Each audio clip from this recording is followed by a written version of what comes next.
And so the time is changing, and the Russian language population must leave, or is leaving, because of questions of nationality and citizenship in different republics. People are leaving. Why? We don't know what awaits us in the future. We don't know what will happen to our kids. Today, the situation in the Republic is undetermined. There is no single authority. We don't know who will be in power. I'm afraid. I'm afraid to be in this Republic, because I think I have no legal protection. Why do you think people are unprotected? I don't believe that's the case. I think the Republic has healthy forces which are used, which were brought up in the spirit of internationalism, and they still live according to these standards today and will not let anybody get hurt. Guarantees of stability were protected by government structures, but right now these structures are ceased, their activities are ceased, and there is an element of unpredictability. Democrats repeat that the rebirth of Tajikistan is possible only with equal rights given to everybody. They guarantee the equal rights for all peoples and all nationalities. Russians continue to leave forever. Is this the best solution to this problem? A working visit of Zhelezhelu, President of Bulgaria, was completed. He signed some official documents, agreements between the two nations about trade issues, economic cooperation and repayments of debt, reestablishment of diplomatic relations between Bulgaria and Russia. Lately, the Chechnya-Ingush Republic area and a series of other places, there have been a lot of violence. The prosecutor's office of the Russian Federation believes it's necessary to make the next declaration that such actions will be legally persecuted. After the Ukraine did not sign the agreement of economic unity, has decided to create its own armed forces. So far, there are 1.5 million army regulars of the Soviet army on the territory of the Ukraine. I want to resolve everybody's fear. We are people who fear about our aggressive commitments. We have no aggressive ideas. These are just rumors. We have no aggressive thoughts. The Minister of Defense, Morozov, has remarked that nationalization is a prolonged process and will take place with the approval of the Minister of Defense and the General Staff of the USSR. We're passing new laws about the Ukrainian military, but this will be done in cooperation with the Central Forces. We have passed laws protecting the social rights of the military, which should be incorporated on the territory of the USSR. There is a very specific point in this law that the military personnel cannot belong to any parties or political movements. There will also be established an alternative form of service in the Ukraine. Recently, I was speaking to one of the leaders of the Lvov region, who said that part of our forces taken out of Eastern Europe is being stationed in the Lvov area. There are 4 people in one room, which are divided by sheets, linen. In Moscow, there's even a committee of homeless officers. And these are one of the officer dormitories. We all know what a dormitory is in the Soviet Union is, but there is no other place to house them. There are lots of people from the academies who are being stationed here, housed here.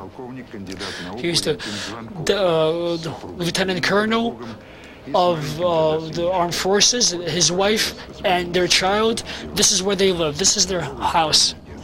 That's their living room, dining room, and bedroom. This is the kitchen, a common kitchen, communal kitchen. Hello, ladies. How is life in this apartment? Well, you've seen how we live here. How many years have you been living here in this dormitory? I've been here for 8 years. How many families use this kitchen? Every year is different. Sometimes 20, sometimes 21.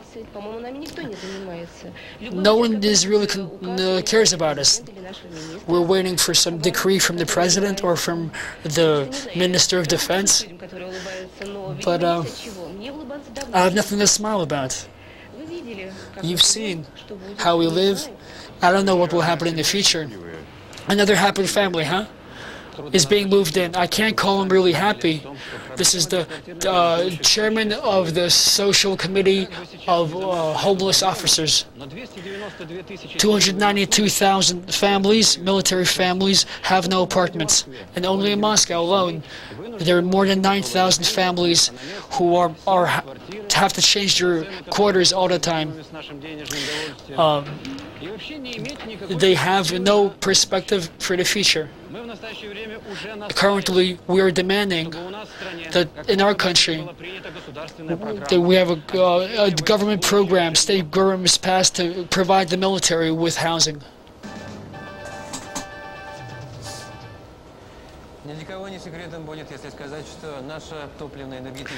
Our energy department is in a crisis. The development of our oil fields is a sphere with which the West can help us very much. The first who want to help us are not only the Japanese, but also the French.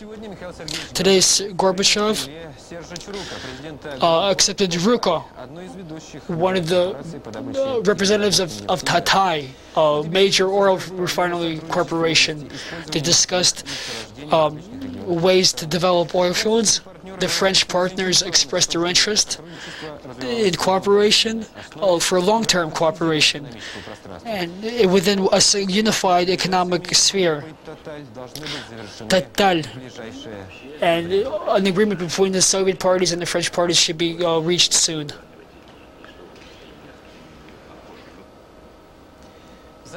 Tomorrow, we mark the day of the organization of the UN. The General Secretary de Cuellar stood forth with a speech. This is the UN Secretary Perez. The UN right now is in a very important stage of seeking a new world order. This must help the human rights be realized and poverty be eliminated. With his mandate running out, Perez de Cuellar gave his thanks to all those who cooperated with him and the UN in this work in the last years. Gorbachev, at a conference in Paris about regulation in Cambodia, sent his regards to their participants. And this activity will support the new order in the world. This Intercontinental Hotel. The Soviet foreign minister and his colleague from the States, Baker, met here this morning. They discussed about the problems which will be touched upon in the Middle Eastern Conference coming up soon. There are hope for a successful conclusion of this conference. We both hope for success at this conference on the Middle East coming up in Madrid in the near future. 26th session of the General Conference of UNESCO. Pumpkin spoke today, and he gave a message from Gorbachev in his presentation. He marked that the process of change in the world demands changes in UNESCO also, in the structure of UNESCO. The USSR supports the reforms which UNESCO needs to meet the world demands. He met the head of the UNESCO today, Federico Mayero. Afternoon, Paris became the diplomatic capital of the world. There's the concluding session of the International Paris Conference on Regulation in Cambodia, lasting almost 2.5 years. This conference was taken part in by 22 countries and international organizations. The Minister of International Affairs of the Soviet Union, Mitterrand, spoke. The Cambodian representatives, the General Secretary of the UN, and heads of delegations of our participating nations. At the moment, there's a ceremonious signing going on of the agreements that will resolve some of the political strife from Cambodia. This is the conclusion of one of the most extended national wars in history. One more